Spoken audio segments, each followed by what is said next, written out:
Once again, I'd like to introduce my friend Hobbs, who is a storyteller, and he would like to tell a story. He would like to not use the mic, so I'd ask if people can, you can have a hush and I have a listen big to mouth, so you should be able to hear me okay. He's worth listening to, I'm folks. speaking from the bottom of my kilt, so should be all right. So, gentlemen, ladies and gentlemen, I give you Hobbs.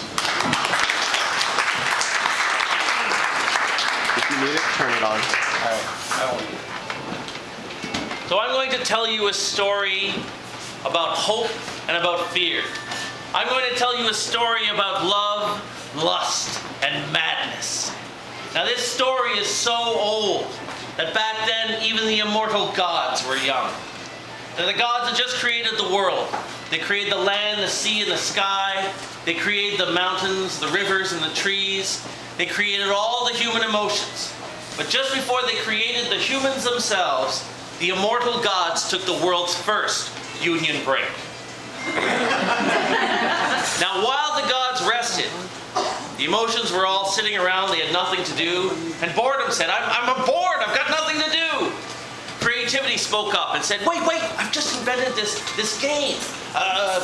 One of us will count to 100, and the rest will go and hide, and then one of us has to go and seek the others. And everyone got very excited because numbers had just been invented, and everyone was anxious to try them out. But who would do the counting? Oh, I'll count, said Madness. I'll count. So Madness started to count, and he said, 1, 16, 22, 35, 68, 100. No, said the other emotions. You have to count all the numbers between 1 and 100 in order. But I'm Madness, he said. I can't do it the normal way. I have to do it my way. So inspiration whispered in Madness's ear, and his eyes brightened up, and he started to count. 1, 100, 2, 99, 3, 98, 4, 97, and so on and so forth, and all the emotions went off the high. Fear found a hole in the ground, and he went down to the bottom and he hid there. And Hope found a nice little cloud to hide in. She hid there. Now, Apathy could have hidden behind the rock, but it was so far. It was much better off where he was. Indecision found a tree, but the rock would be better. So he went over to the rock, but no, wait, the tree would be much more comfortable, and he started jumping between the tree and the rock.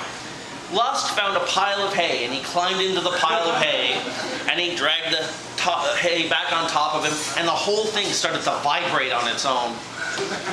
And Love thought it would be very romantic if she hid herself in a rose bush. And so she did. And so all the other emotions went off to hide. And finally, Madness got to the end of his count. 49, 51, 50. Ready or not, here I come. And immediately, Madness tripped over Apathy, who had not moved from his original spot. He fell down a hole, and at the bottom he found Fear. And crawling out of the hole, he looked up and spotted Hope hiding in the cloud. And then he noticed somebody jumping between a tree and a rock, and of course he spotted Indecision. And then he noticed a giant pile of vibrating hay, so he climbed into the hay, and there he found Lust hiding.